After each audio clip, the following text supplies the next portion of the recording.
Hello friends, welcome to my channel Astha's Motivation. মই আস্থাই বহুত দিনৰ বিৰতিৰ পাছত আপোনালোকৰ মাজলৈ পুনৰ আহি আপোনালোকৰ অতিকৈ ভাল লগা এটি সুন্দৰ কাহিনী লৈ পুনৰ উপস্থিত হৈছোহি। তো আশা কৰো আপোনালোক সকলোৱে ভালে আছে, ময়ো ভালে আছো। তেন্তে আহক কাহিনীটো আৰম্ভ কৰো। কোৱা হয় যে ভগৱানে অৰ্থাৎ ভগৱানৰ সিদ্ধান্তক কেতিয়াও বেয়া নাপাব, কাৰণ ভগৱানে হেতু নিদিয়ে যেটো আপোনাৰ ভাল লাগে। ভগৱানে হেতুহে কৰে যেটো আপোনাৰ কাৰণে ভাল।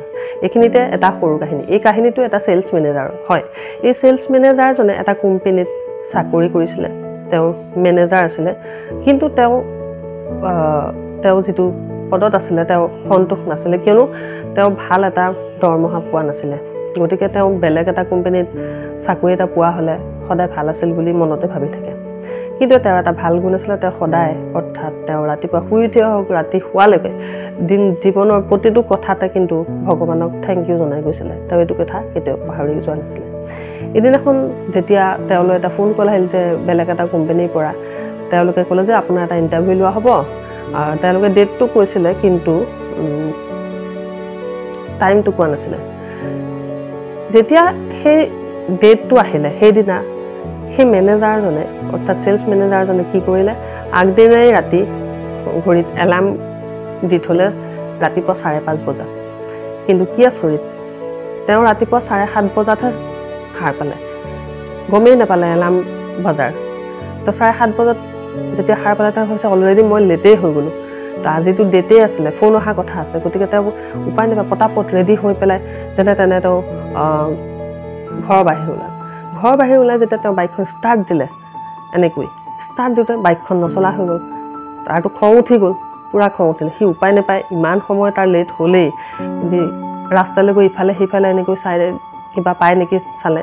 তেতিয়া এখন অটো পালে, আৰু অটোখন পাওঁতেও যথেষ্টখিনি পলম হৈছিলে। অটোখন পাই সি যেনে তেনেকৈ তাৰ কোম্পানী পালেগৈ। দিনটো থাকিলে। তাৰপিছত তেতিয়ালৈকে ফোন অহা নাছিলে। তাৰপিছত যেতিয়া লাঞ্চ টাইম আহিলে দেখিলে কেণ্টিনখনো বন্ধ।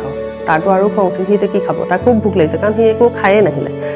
তো সি কি কৰিলে, চেণ্ডউইচ এটাকে অৰ্ডাৰ দিলে। কিন্তু তাৰ কি ভাগ্য বেয়া, চেণ্ডউইচটো আকৌ বেয়া আহিলে।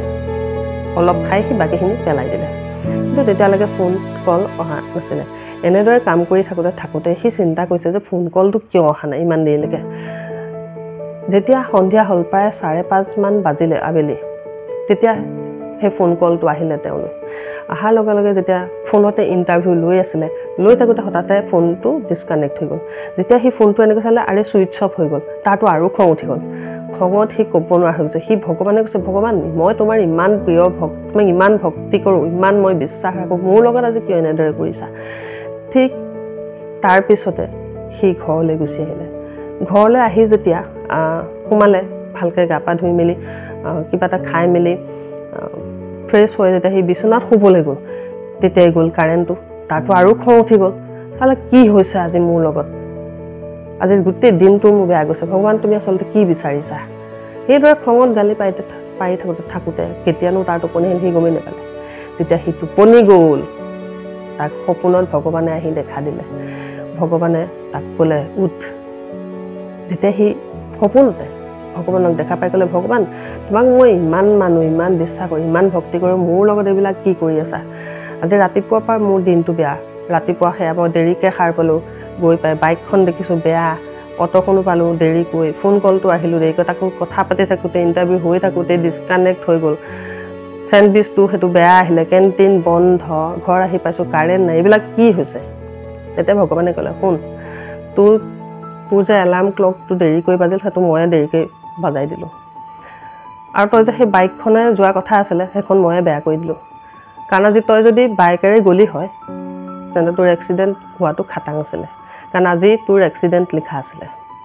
আৰু তই যে সেই কেণ্টিনখন বন্ধ পালি, ভালেই হ'ল, সেইখন ময়ে বন্ধ কৰিলোঁ, কাৰণ তাৰ খানাবোৰ ইমানেই বেয়া হৈ গৈছিলে, সেইখিনি খোৱা হ'লে তোৰ বেমাৰ হ'লহেঁতেন।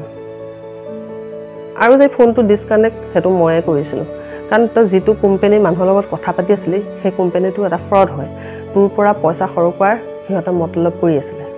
আৰু যদি তই ঘৰ আহি পেলাই কাৰেণ্ট গ'ল বৰ কৈ আছ, সেই কাৰেণ্টটো ময়ে কাটি দিলোঁ। কাৰণ কিয় জাননে, কাৰণ আজি তোৰ ঘৰত শ্বৰ্ট চাৰ্কিট হৈ গোটেই ঘৰটো জ্বলি যোৱাৰ কথা আছিলে। গতিকে শুন ভগৱানৰ ওপৰত বিশ্বাস ৰাখিছ যদি সদায় ৰাখি যাবি কাৰণ ভগৱানে কেতিয়াও তোৰ বেয়া হ'বলৈ নিদিয়ে তই মোৰ প্ৰিয় ভক্ত সেইকাৰণে তোকহে এইখিনি কথা কৈছোঁ মই আন কাকোকে এইখিনি কথা নকওঁ তেতিয়া সি অৰ্থাৎ সেই ল'ৰাজনৰ চকু মেল খাই পেলাই সি ভগৱানক আকৌ ধন্যবাদ জনালে যে ভগৱান তুমিয়ে মোক আজি বচালা আৰু তাৰ কাৰণে তোমাক বহুত বহুত ধন্যবাদ হয় আমাৰ জীৱনতো এনেকুৱা হয় যেতিয়া আমাৰ জীৱনত বহুত কিবা কিবি হৈ থাকে বেয়া হৈ থাকে তেতিয়া আমি ভগৱানকে দুখ কিয় এনেকুৱা কৰি আছে ভগৱানে আমাক আমি ইমান পূজা পাতল কৰি ইমান ভক্তি কৰোঁ তথাপিতো আমাৰ লগতে কিয় বেয়া হৈ থাকে আচলতে তেতিয়া আপুনি এটা কথাই ভাবিব যে যেতিয়া আপুনি আপোনাৰ জীৱনটো পিছলৈ ঘূৰি চায় তেতিয়াহে আপুনি বুজিব যে আপোনাৰ লগত যিখিনি হৈ আছিল আচলতে সেইখিনি আপোনাৰ ভালৰ কাৰণেই হৈ আছিল সেইকাৰণে বন্ধুসকল সদায় বিশ্বাসটো ভগৱানৰ ওপৰত সদায় ৰাখিব কাৰণ ভগৱানে সেইটো নিদিয়ে যিটো আপোনাৰ ভাল লাগে ভগৱানে সদায় সেইটোহে কৰে যিটো আপোনাৰ কাৰণে ভাল ধন্যবাদ এই কাহিনীটো যদি আপোনাৰ ভাল লাগিলে লাইক কৰিব শ্বেয়াৰ কৰিব আৰু যিসকলে মোৰ চেনেলটো এতিয়ালৈকে ছাবস্ক্ৰাইব কৰা নাই প্লিজ ছাবস্ক্ৰাইব কৰি ল'ব যাতে আপোনালোকৰ কাৰণে মই এনে ধৰণৰ ভাল ভাল কাহিনী ভাল ভাল কণ্টেণ্ট আপোনালোকৰ মাজলৈ লৈ আহি আপোনালোকৰ উপকাৰ কৰিব পাৰোঁ আপোনালোকক মটিভেট কৰি যাব পাৰোঁ এই মোৰ লক্ষ্য ধন্যবাদ